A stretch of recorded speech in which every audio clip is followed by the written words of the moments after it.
தூத்துக்குடியில் மாற்றுத்திறனாளிகளுக்கான சிறப்பு முகாமில் மாற்றுத்திறனாளிகளுக்கு உதவி உபகரணங்களை திமுக எம்பி கனிமொழி வழங்கினார்.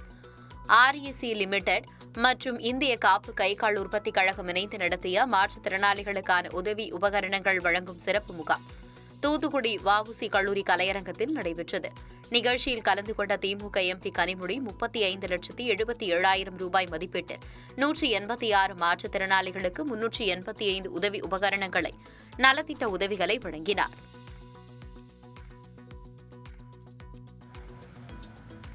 திண்டுக்கல் மாவட்டம் பழனியில் அனைத்துலக முத்தமிழ் முருகன் மாநாட்டுக்கான கால்கோள் ஊன்றும் விழா நடைபெற்றது. பழனியில் உள்ள பழனியாண்டவர் கலைக்கல்லூரியில் அனைத்து உலக முத்தமிழ் முருகன் மாநாடு வரும் 24 மற்றும் 25ஆம் தேதிகளில் பிரம்மாண்டமாக நடைபெறவுள்ளது. சுமார் 8000 பேர் அமர்ந்து பார்வையிடும் வகையில் அலங்கார பந்தல் அமைக்கப்பட உள்ளது. நிகழ்வில் 4 நீதியரசர்கள், 15 ஆதீனங்கள், 30 ஆன்மீக சொற்பொழிவாளர்கள் கலந்து கொள்ள உள்ளனர். இந்நிகழ்ச்சிக்கான கால்கோள் ஊன்றும் விழாவில் அறநிலைத்துறை அமைச்சர் சேகர் பாபு மற்றும் திண்டுக்கல் மாவட்ட ஆட்சியர் பூங்கொடி, திண்டுக்கல் எம்பி சச்சிதானந்தம், பழனி எம்எல்ஏ செந்தில்குமார் உள்ளிட்டோர் கலந்து கொண்டனர்.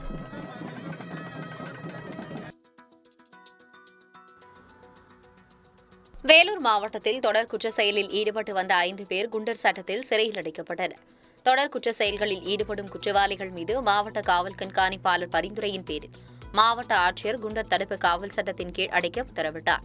இதையடுத்து தொடர் கஞ்சா கடத்தலில் ஈடுபட்டு வந்த 5 பேரை கைது செய்யப்பட்டு 3 பேர் சேலம் மத்திய சிறையிலும் 2 பேர் வேலூர் மத்திய சிறையிலும் அடைக்கப்பட்டனர்.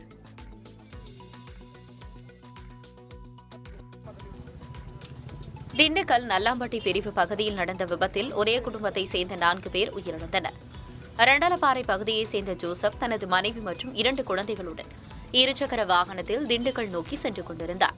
நல்லாம்பட்டி பிரிவு அருகே சென்று கொண்டிருந்த போது நத்தம் நோக்கி சென்ற கார் கட்டுப்பாட்டை இழந்து இருசக்கர வாகனம் மீது மோதி விபத்துக்கு உள்ளானது. இதில் இருசக்கர வாகனத்தில் பயணித்த 4 பேர் சம்பவ இடத்திலேயே உயிரிழந்தனர். சம்பவ இடத்திற்கு வந்த போலீசார் உயிரிழந்த 4 பேரின் உடல்களை கைப்பற்றி பிரேத பரிசோதனைக்கு அனுப்பி வைத்தனர். மேலும் படுகாயமடைந்த 2 பேர் மருத்துவமனையில் சிகிச்சை பெற்று வருகின்றனர்.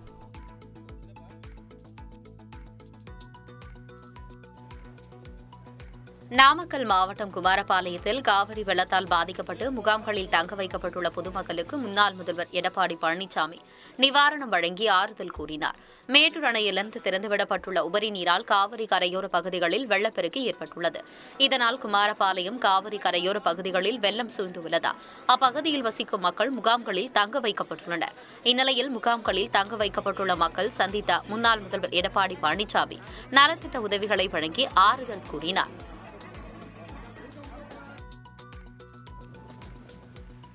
நீலகிரி மாவட்டம் கூடலூர் அருகே கள்ளட்டி நீர்வீழ்ச்சியில் ஆர்ப்பரித்துக் கொட்டும் தண்ணீரை சுற்றுலாப் பயணிகள் கண்டு ரசித்து செல்கின்றனர். கள்ளட்டி நீர்வீழ்ச்சியில் 8 மாதங்களுக்கு பிறகு தண்ணீர் ஆர்ப்பரித்துக் கொட்டுகிறது. பச்சை பசேலென காட்சியளிக்கும் வனப்பகுதிக்கு நடுவே வெள்ளியை உருக்கி ஊற்றியது போல ஆர்ப்பரித்துக் கொட்டும் நீரை உதகையிலிருந்து கள்ளட்டி மலைப்பாதை வழியாக கர்நாடக மாநிலம் செல்லக்கூடிய சுற்றுலாப் பயணிகள் ஆச்சரியத்துடன் பார்த்து புகைப்படம் எடுத்து மகிழ்ந்து செல்கின்றனர்.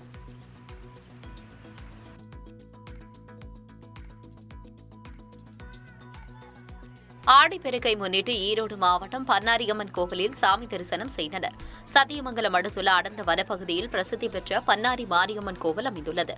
இந்து சமய அறநிலைத்துறையின் கட்டுப்பாட்டில் உள்ள கோவிலுக்கு ஈரோடு, கோவை, திருப்பூர், நீலகிரி உள்ளிட்ட தமிழகத்தின் பல்வேறு மாவட்டங்களில் இருந்தும் கர்நாடகா, கேரளா உள்ளிட்ட வெளி மாநிலங்களில் இருந்தும் பக்தர்கள் வந்து செல்கின்றனர். ஆடிப்பெருக்கு தினத்தை முன்னிட்டு அதிகாலை முதலே கோவிலில் குவிந்த பக்தர்கள் நீண்ட வரிசையில் காத்திருந்து சாமி தரிசனம் செய்தனர்.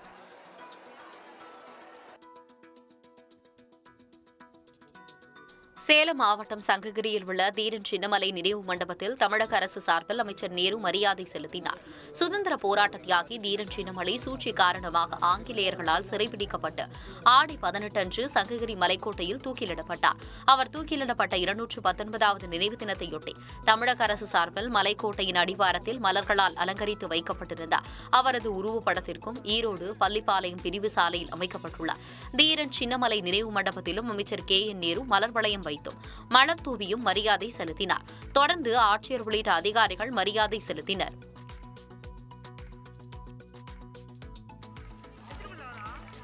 பள்ளிகள் திறந்து 2 மாதமாகியும் காஞ்சிபுரம் மாவட்டத்தில் உள்ள அரசு உதவி பெறும் பள்ளியில் மாணவர்களுக்கு புத்தகம் வழங்காதது அதிர்ச்சியை ஏற்படுத்தியுள்ளது.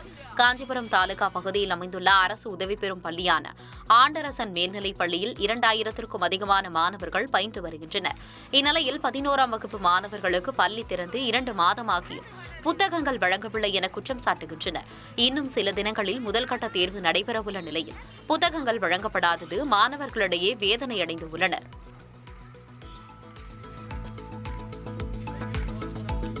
பெரம்பலூர் மாவட்டம் எலம்பலூரில் கடன் தவணை செலுத்த தவறியதால் நிதி நிறுவன ஊழியர் கொடுத்த தொல்லையால் பெண் தற்கொலை செய்து கொண்டதாக உறவினர்கள் போராட்டத்தில் ஈடுபட்டனர்.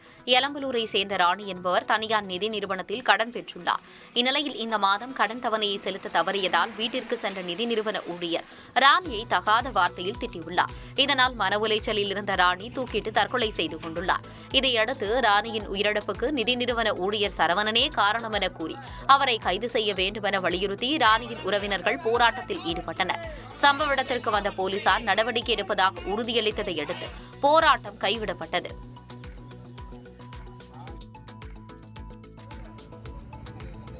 திருச்சி சமயபுரம் மாரியம்மன் கோவில் நுழைவாயில் வளைவில் லாரி மோதி விபத்துக்கு உள்ளான நிலையில் நுழைவாயிலை இடிக்கும் பணி நடைபெற்று வருகிறது.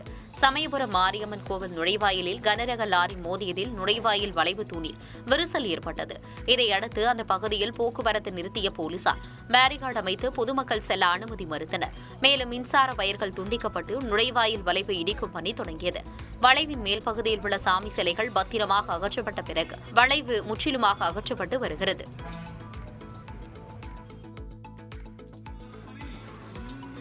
விருதுநகர் மாவட்டம் ஸ்ரீவில்லிபுத்தூர் ஆண்டாள் கோயில் ஆடிப்பூர திருவிழாவில் பெரியாழ்வார் மங்களாசாசனம் வைபவம் சிறப்பாக நடைபெற்றது. ஸ்ரீவில்லிபுத்தூர் ஆண்டாள் கோயிலில் ஆடிப்பூர தேரோட்ட திருவிழா கடந்த 30ஆம் தேதி கொடியேற்றத்துடன் தொடங்கியது. விழாவின் 5ஆம் நாளான இன்று கோயிலில் உள்ள ஆடிப்பூர கொட்டகையில் பெரியாழ்வார் எழுந்தருளினார். தொடர்ந்து ஸ்ரீவில்லிபுத்தூர் பெருமாள், செண்பகத்தோப்பு காட்டழகர் கோயில் சுந்தரராக பெருமாள், திருவண்ணாமலை ஸ்ரீனிவாச பெருமாள், நின்ற நாராயண பெருமாள் கோயில் திருத்தங்கல் அப்பன், ஆண்டாள் ரெங்கமன்னார் ஆகியோருக்கு பெரியாழ்வார் மங்களாசாசனம் செய்து வைக்கும் வைபவம் சிறப்பாக நடைபெற்றது. இதில் ஆயிரக்கணக்கான பக்தர்கள் கலந்து கொண்டு பக்தி பெருக்குடன் சுவாமி தரிசனம் செய்தனர். திருவள்ளூர் நகராட்சியில் உள்ள கழிவுநீர் கால்வாய்களை சீரமைக்கும் பணிகளை நகராட்சி நிர்வாகம் தீவிரமாக மேற்கொண்டு வருகிறது. திருவள்ளூர் நகராட்சிக்குட்பட்ட 10வது மற்றும் 11வது வார்டுக்குட்பட்ட பகுதிகளில் கழிவுநீர் கால்வாய்களில் அடைப்பு ஏற்பட்டு கழிவுநீர் சாலைகளில் கசிந்து வருவதாக பொதுமக்கள் புகார் அளித்தனர். இந்நிலையில் பருவமழை தொடங்கி இருக்கும் நேரத்தில் மழைநீர் கழிவுநீர் கால்வாயில் தேங்கி டெங்கு, மலேரியா உள்ளிட்ட பல்வேறு தொற்று நோய்கள் பரவாமல் தடுக்கும் விதமாய் திருவள்ளூர் நகராட்சி முழுவதும் இருக்கும் கழிவுநீர் கால்வாய்களை சீரமைக்கவும் கால்வாய்களில் அடைப்பை சரி செய்யும் பணிகளில் நகராட்சி ஊழியர்கள் ஈடுபட்டு வருகின்றனர்.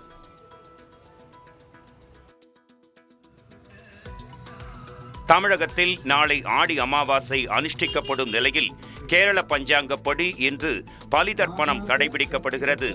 இதனை முன்னிட்டு கன்னியாகுமரி மாவட்டம் குழித்துறை தாமிரபரணி ஆற்றில் தமிழகம் மற்றும் கேரளாவைச் சேர்ந்த ஆயிரக்கணக்கானவர்கள் அதிகாலை முதலே முன்னோர்களுக்கு பலி தர்ப்பணம் செய்து வருகின்றனர். பலி தர்ப்பண நிகழ்ச்சிக்காக இன்றும் நாளையும் குழித்துறை தாமிரபரணி ஆற்றின் கரையில் அமைந்திருக்கும் மகாதேவர் கோயில் அருகில் கோயில் சார்பில் பிரம்மாண்டமான கொட்டகை அமைத்து சிறப்பு ஏற்பாடுகள் செய்யப்பட்டிருக்கின்றன.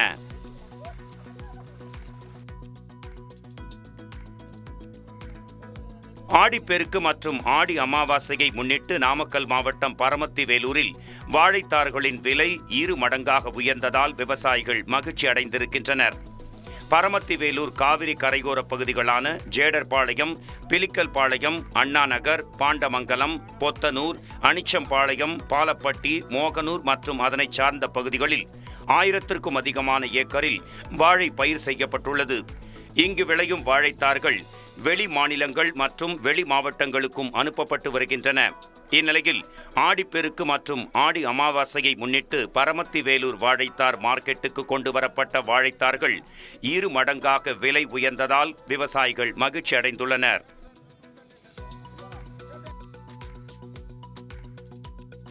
ஈரோடு மாவட்டம் அரச்சலூரில் இருக்கும் தீரன் சின்னமலை சிலைக்கு தமிழக அரசு சார்பில் மரியாதை செலுத்தப்பட்டது.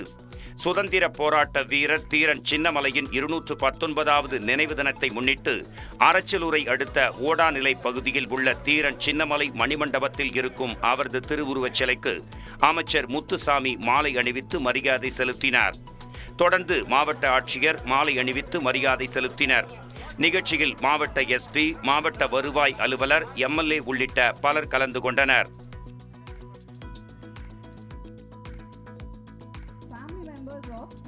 உடல் உறுப்பு தானம் செய்பவர்கள் குடும்பத்திற்கு அரசு நிதி உதவி அல்லது அவர்களை ஆண்டுதோறும் கௌரவிக்க வேண்டும் என ஓய்வு பெற்ற முன்னாள் டிஜிபி ரவி கோரிக்கை வைத்திருக்கிறார். இந்தியா முழுவதும் ஆகஸ்ட் 3ஆம் தேதி இந்திய உடல் உறுப்பு தான தினம் கருதப்படுகிறது. அந்த வகையில் உடல் உறுப்பு தானம் செய்தவர்களின் குடும்பத்தினரை கௌரவிக்கும் நிகழ்ச்சி சென்னையில் உள்ள சிம்ஸ் மருத்துவமனையில் நடைபெற்றது. நிகழ்ச்சியில் ஓய்வு பெற்ற முன்னாள் டிஜிபி ரவி கலந்து கொண்டார். நிகழ்ச்சியில் பேசிய அவர், உடல் உறுப்பு தினத்தில் தெலங்கானா முதல் இடத்திலும் தமிழ்நாடு 2ஆம் இடத்திலும் இருப்பதாகவும், ஆண்களை விட பெண்களே அதிக அளவில் உடல் உறுப்பு தானம் செய்வதாகவும் அவர் குறிப்பிட்டார்.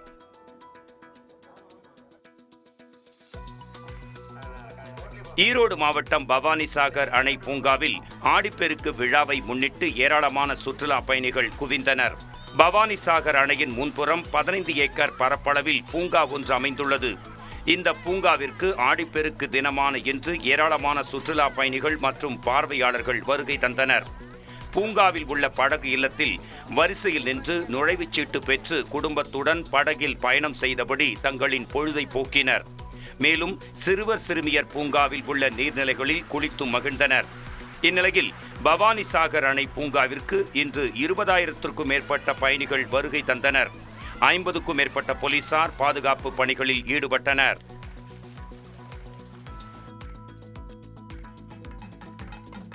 தென்காசி மாவட்டம் செங்கோட்டை அருகே உள்ள ஆஞ்சநேயர் கோயிலில் 1008 பால்குட அபிஷேகம் நடைபெற்றது. செங்கோட்டை அருகே பிரானூர் பார்டர் பகுதியில் உள்ள ஜெயவீர அபயஹஸ்த சக்கரவர்த்தி ஆஞ்சநேயர் கோயிலில் வருடந்தோறும் ஆடிப்பெருக்கு தினத்தில் ஆஞ்சநேயருக்கு சிறப்பு பூஜைகள் செய்து வழிபாடு நடத்தப்படுவது வழக்கம். அவ்வகையில் இன்று ஆடிப்பெருக்கு தினத்தை முன்னிட்டு 1000க்கும் மேற்பட்ட பெண்கள் ஒன்றிணைந்து பால்குடம் எடுத்து வந்து உலக நன்மை வேண்டி ஆஞ்சநேயர் சுவாமிக்கு சிறப்பு அபிஷேகங்கள் செய்து வழிபாடு நடத்தினர். செங்கோட்டை பகுதியில் உள்ள சத்குரு ஸ்ரீ ஆறுமுக சுவாமி கோயிலில் இருந்து சுமார் 1 கிலோமீட்டர் தூரம் ஊர்வலமாக வந்து ஆஞ்சநேயருக்கு சிறப்பு அபிஷேகம் செய்து வழிபாடு நடத்தினர்.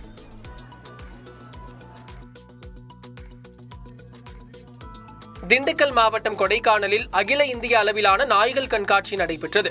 கொடைக்கானல் எம்எம் தெருவில் உள்ள தனியார் பள்ளி மைதானத்தில் 6வது ஆண்டாக நடைபெற்ற கண்காட்சியில் நாட்டு நாய்கள் மற்றும் வெளிநாட்டு நாய்கள் என 60 ரகங்களை சேர்ந்த 450க்கும் மேற்பட்ட நாய்கள் கலந்து கொண்டன. 2 நாட்கள் நடைபெறும் கண்காட்சியில் 6 பிரிவுகளாக போட்டிகள் நடத்தப்பட்டு பரிசுகள் வழங்கப்படுகின்றன. இந்த கண்காட்சியை ஏராளமான சுற்றுலா பயணிகள் கண்டு ரசித்தனர்.